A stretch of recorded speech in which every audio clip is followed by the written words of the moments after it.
एक बहुत ही भोला भाला सा आलसी लड़का था। वह कोई काम नहीं करना चाहता था, बस खाना खाता, घूमता और सोते रहता।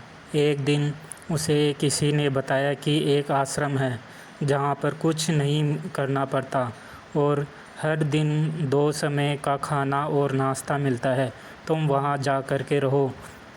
उस आलसी लड़के ने सोचा कि ये तो बहुत ही बढ़िया है और वह उस आश्रम में जाकर रहने को सोचा। और फिर वह भोला भाला आलसी लड़का अपना सारा सांसारिक जीवन छोड़कर उस आश्रम में जाकर रहने लगा। आश्रम में गुरुजी रहते थे। वह कुछ समय सबको प्रवचन देते थे। वह आलसी लड़का सुनता था, बाकी समय आराम करता था और फिर भरपेट खाना खाकर सो जाता था। ऐसे ही उस लड़के का दिन गुजरता गया। एक दिन उस आश्रम में कुछ भी नहीं बना। नाश्ते के समय नाश्ता नहीं मिला। उसने सोचा नाश्ता नहीं मिला, भोजन तो मिलेगा। बस भोजन के समय भी उसे भोजन नहीं मिला। वो लड़का दौड़ करके गुरुजी के पास गया और उसने पूछा कि आज भोजन क्यों नहीं बना है। गुरुजी ने कहा कि बेटा, आज एकादशी है और जितने भी आश्रम में सदस्य हैं उनका सबका उपवास है और तुम्हारा भी आज उपवास है। आज भोजन नहीं बनेगा। वह लड़का आलसी था और उस भूख भी बहुत लगती थी। उसने गुरुजी से बोला कि मैं उपवास नहीं रखूँगा, मुझे भूख लगी है, मुझे खाना खाना है। गुरुजी ने बोला ठीक है, जाओ भंडारे में जाओ और सामान लेकर जाओ और आश्रम में नहीं बाहर ले जाकर के बनाना। लेकिन याद रखना, भोजन बनाने के बाद पहले भोग भगवान को लगाना, फिर तुम प्रसाद ग्रहण करना। वह लड़का बोला ठीक है और फिर अनाज लेकर नदी की ओर पहुंचा। भोजन पकाने लगा। खाना तैयार हुआ। उसके बाद वह कहने लगा कि भगवान श्री राम आइए, पधारिए, भोग लगाइए।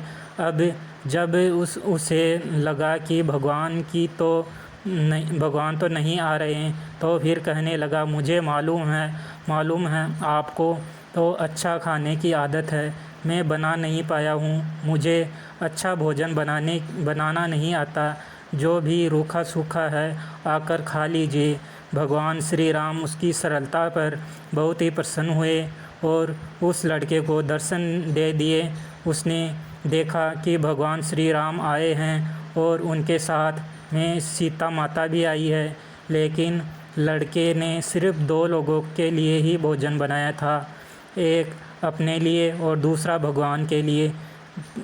और अब क्योंकि भगवान के साथ माता सीता भी आई थी, तो उसने उस भोजन को माता सीता को और भगवान के सामने ग्रहण करने के लिए रख दिया। भगवान श्री राम और माता सीता ने भोजन किया और उसके बाद वह जाने लगे तो भोला सा आलसी लड़का बोला कि प्रभु आप आए, दर्शन दिए, बहुत अच्छा लगा, मुझे खाने को कुछ नहीं मिला, लेकिन कोई बात नहीं। लेकिन आपसे एक विनती है कि अगली बार जब आए तो आप बता कर आना कि आप कितने लोग आओगे, मैं उस हिसाब से भोजन बनाकर रखूँगा। भगवान श्री राम मन ही मन मुस्कुराते हुए फिर अंतर्ध्यान हो गए।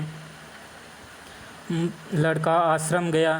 3 दिन बीतता गया और फिर एकादशी का दिन आया और एक बार उसने 3-4 लोगों के लिए अनाज ले करके खाना बनाने के लिए नदी के किनारे पहुंचा और उसने बड़े प्रसन्नता से भोजन बनाया और इंतज़ार करने लगा कि प्रभु आइए और भोग लगाइए।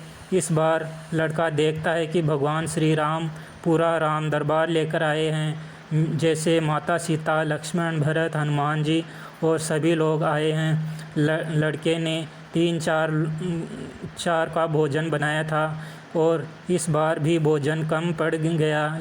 लड़के ने निराश होकर भोजन को प्रभु के आगे रख दिया। उन्होंने भोजन किया और फिर चले गए और इस बार भी लड़का फिर से भूखा रह गया। अब लड़का फिर आश्रम गया। दिन बीतता गया और फिर एकादशी का दिन आया। इस बार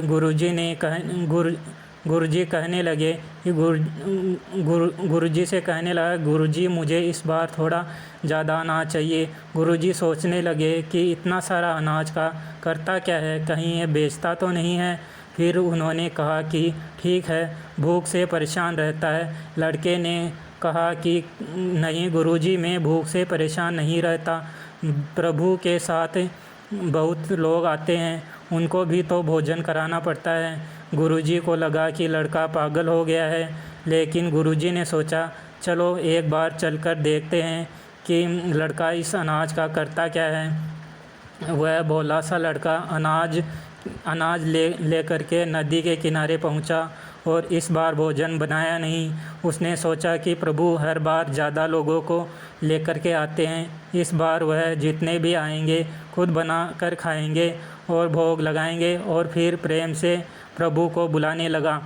गुरुजी ये सब छुपकर देख रहे थे कि भोजन तो बनाया ही नहीं और प्रभु को बुला रहा है। लेकिन लड़के ने देखा कि इस बार प्रभु के साथ सब बहुत से लोग आए हैं, तो उसने प्रभु के सामने हाथ जोड़कर कहा, प्रभु माफ़ करना, आप बहुत सारे लोग आते हैं, मुझे संख्या पता नहीं होती और मेरी हिम्मत भी नहीं होती कि इतने सारे लोगों के लिए भोजन बनाऊं।